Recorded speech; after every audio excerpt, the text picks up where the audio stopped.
अस्सलाम वालेकुम ख़वातीन व हज़रात, आज हम बात करेंगे कि जो लेग्स पे स्वेलिंग होती है, घुटने अक्सर स्वेल हो जाते हैं, आर्थराइटिस का प्रॉब्लम होता है, इसको योग में हम अमावाता कहते हैं।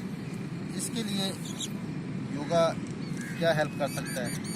अगर ये आपके साथ ये प्रॉब्लम है तो आपने कौन सी एक्सरसाइजेस करनी है और क्या चीज़, अगर आप कौन सा सेशन रोज़ करते हैं तो फ़ायदा होगा आपको। इसके लिए आपको देखें, फ़र्स्ट ऑफ़ ऑल इसमें आपने करना ये है कि एक तो कोशिश करनी है कि आप पाँव को नीचे लटका के ना बैठें। अक्सर लोग बैठते हैं चेयर पे, पाँव नीचे लटका के बैठते हैं। पाँव नीचे लटका के बैठने से स्वेलिंग होती है, पाँव पे भी स्वेलिंग होती है जिनको ये प्रॉब्लम हो जाए। उसके लिए कोशिश करनी है कि आपने पाँव नहीं लटकाने और टांगें सीधी रख के आप बैठ सकते हैं। अगर आप चेयर पे बैठे हैं तो टांगें आप सीधी किसी ऊंची जगह पे रख के फिर बैठा करें। एक तो ये होना चाहिए। अब हम इसकी एक्सरसाइजेस करेंगे। एक तो आपने ये करना है कि आपने अक्सर लेटना है ऐसे इस पोजीशन में है कि आपकी टांगें जो है, चाहे दीवार के साथ आप लेट के टांगें थोड़ी सी ऊपर कर लें, दीवार का सहारा लेते हुए ऊपर टांगों को रोकना है।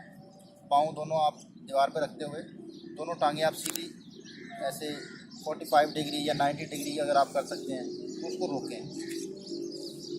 और एक्सरसाइजेज में जो है वो, अगर आपकी टांगों पर स्वेलिंग आ गई है तो आपने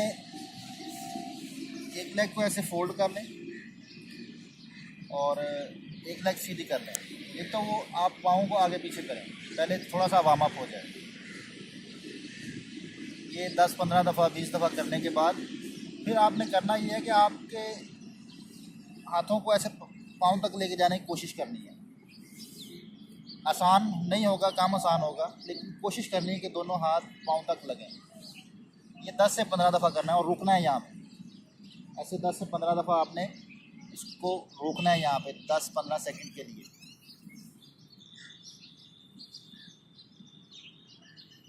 शुरू में अगर मुश्किल होगी तो आपने कोशिश करनी है कि हाथ पाँव तक पहुँच जाए। फिर आहिस्ता आहिस्ता ये बढ़ता जाएगा, आहिस्ता आहिस्ता फिर आपकी स्ट्रेचिंग बढ़ती जाएगी। इसी तरह फिर दूसरी साइड से पाँव को आगे पीछे करना है पहले 10 से 15 दफ़ा, ताकि लेग वार्म अप हो जाए। उसके बाद फिर आप दोनों हाथों को लेके जाने की कोशिश करें। टांग सीधी रहनी चाहिए, टांग नहीं उठनी चाहिए। पाँव को ऐसे लेग फोल्ड नहीं होनी चाहिए, लेग सीधी हो, आपने हाथ दोनों टच करने की कोशिश करें।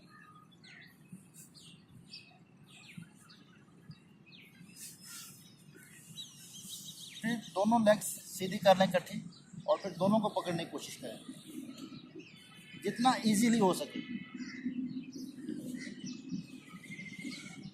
टांगें सीधी हों, टांगें बेंड नहीं होनी चाहिए। ये एक्सरसाइज करने के बाद फिर आप इसके अलावा जो है वो आप ये कर सकते हैं कि ये दरमियान की 2 उंगलियां लेफ़्ट हैंड पे हैं, इनको आप नीम गर्म पानी में डिप कर लें। काबिल बर्दाश्त पानी लें, जैसे टकोर का पानी होता है, किसी भी बर्तन में ले लें और नीम गर्म पानी हो, उसमें डिप कर दें पूरी उंगलियां यहाँ तक, दरमियान की 2 उंगलियां।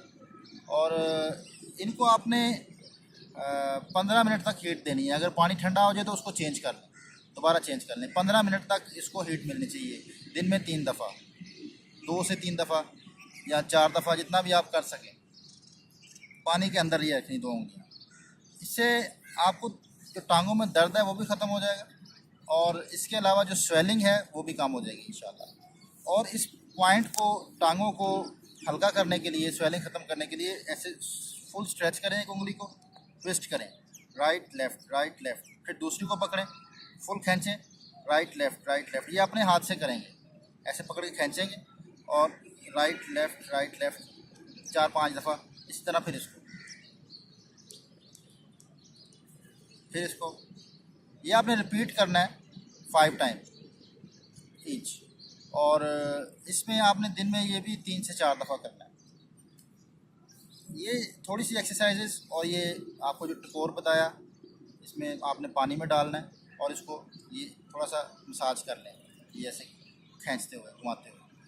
इंशाल्लाह इससे आपकी जो टांगों में दर्द और स्वेलिंग और ये घुटनों का प्रॉब्लम, ये काफ़ी बेहतर हो जाएगा। बहुत शुक्रिया जी, अल्लाह हाफ़िज़।